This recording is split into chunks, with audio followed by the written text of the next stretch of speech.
after finishing my scan, I start to really process that my life is going to change forever. My name is Ahmed Ismail, and this is my Neko story.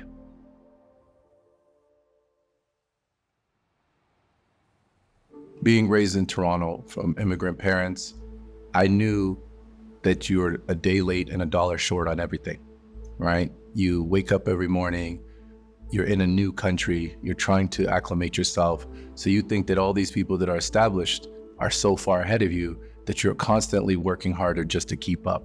It starts with as simple as learning the language. Working as an immigrant and growing myself to a place where I felt comfortable in my own skin was almost a 26-year job. Now I've kind of leveled into where everybody else is in society, but in that process, you don't realize you're always being told to prioritize the next thing. What's the next thing? What are you doing next? How are we going there next? And when you do that so much, as a Western way of life, it doesn't teach you what happens when that stops being important.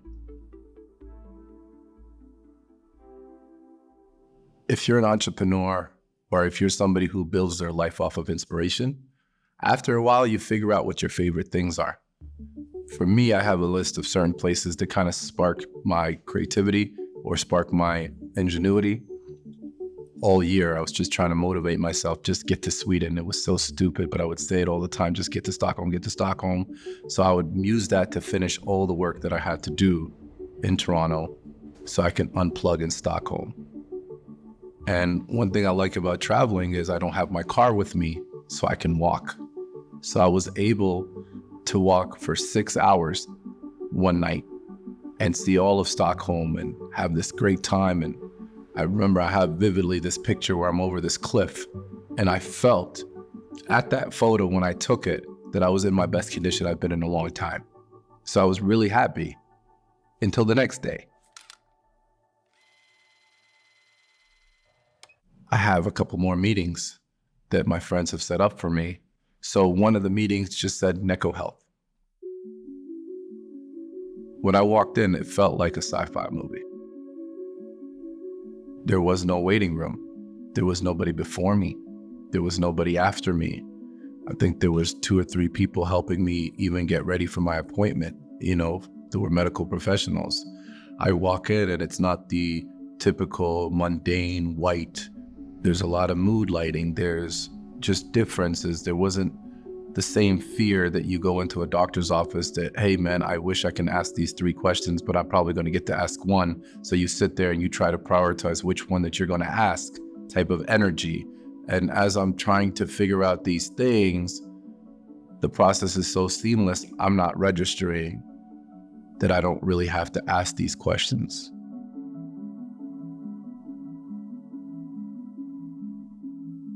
What was amazing to me was I was able to, after finishing my scan, walk into the doctor's office, and he had my whole health story on a big TV.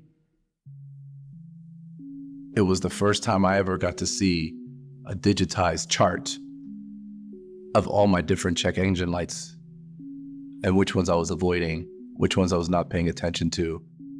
And all of it came to a head where one wasn't recording anything, or the number was off the chart. And so the doctor sat me down and said to me that, that number is almost astronomically high. And this is very potentially catastrophic. If this number is real, we have to address it. Before I could make a decision on whether my appointments and my next meetings were debatable, there was already a car outside to take me to a lab to double check what I was dealing with. Basically, we confirmed the tests that were made in Neko, just took them again to be like 110% sure. He had really high values in both the HbA1c and the blood sugar. There was no doubt that he had diabetes. So it was clearly almost off the charts, so to speak. every element of the healthcare process as I was working through it, from when I left Neko, when we went to the lab to check on my health, that the doctors were very patient with me, diligent with me. It really threw me for a loop. Like I was so caught off guard by that the way that the doctors were treating me were so stuck in my mind, and I was so like frozen that I didn't even have time to register the health scare that they were kind of warning me about, because that's how hard dealing with healthcare is.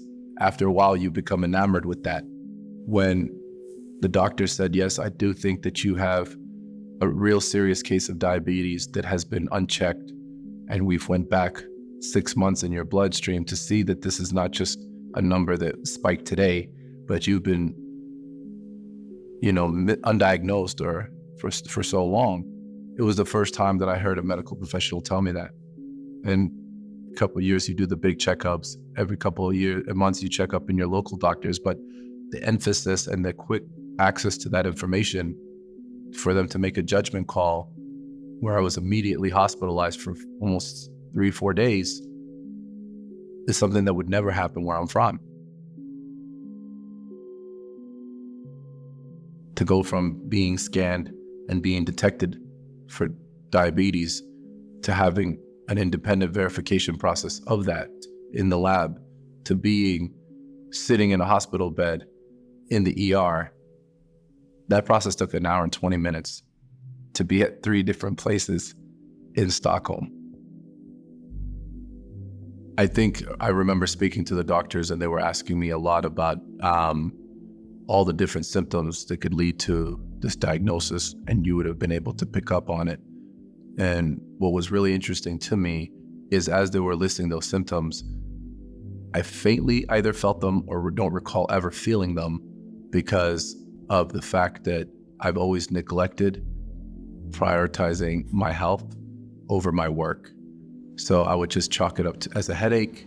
I would just say, oh, it's because of this. But I would never, prior to my time getting that scan and then eventually getting my diagnosis, would be able to attribute anything that I'm feeling because it was at the back.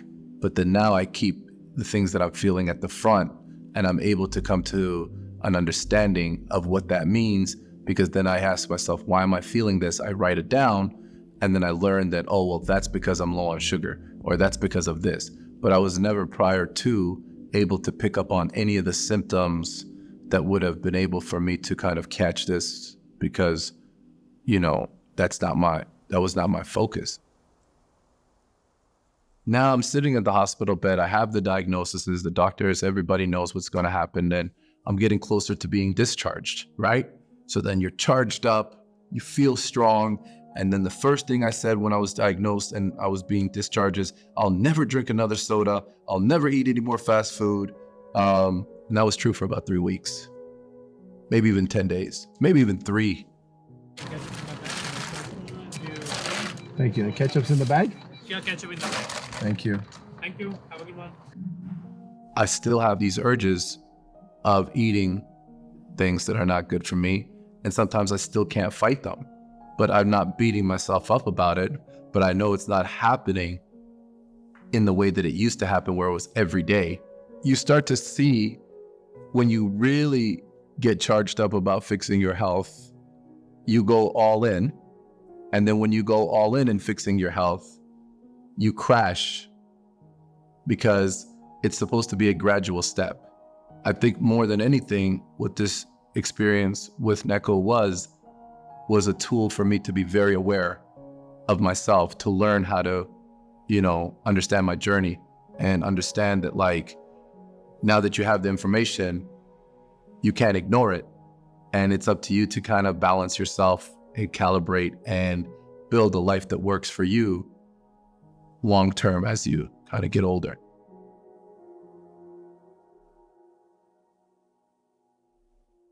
Some of us are not equipped as humans to do an internal audit on ourselves, right? We don't know what's wrong with us. We only anticipate our doctors knowing. We don't have a relationship with our doctors. Most people don't have their own family doctors. Most people don't have that relationship where, hey, Charlie, hey, Mike, how you doing? Well, I feel this. Oh, let's sit down and talk about that. That's like only on TV, right? So most people, because they don't have that, they don't have an internal audit system where they can think about something, check it, verify it, and walking into Neko, for me, that's what the scan did. Now, would I do that once a year? For sure. Ideally, once every 6 months, so I can chart myself and then make decisions for myself based off the information that I'm getting. But I think that if healthcare and preventative healthcare is not more accessible, it doesn't make people want to go towards it either, right? It doesn't make people rush towards finding a solution if everybody in line is waiting for the same answers and there's only one person to do that, right?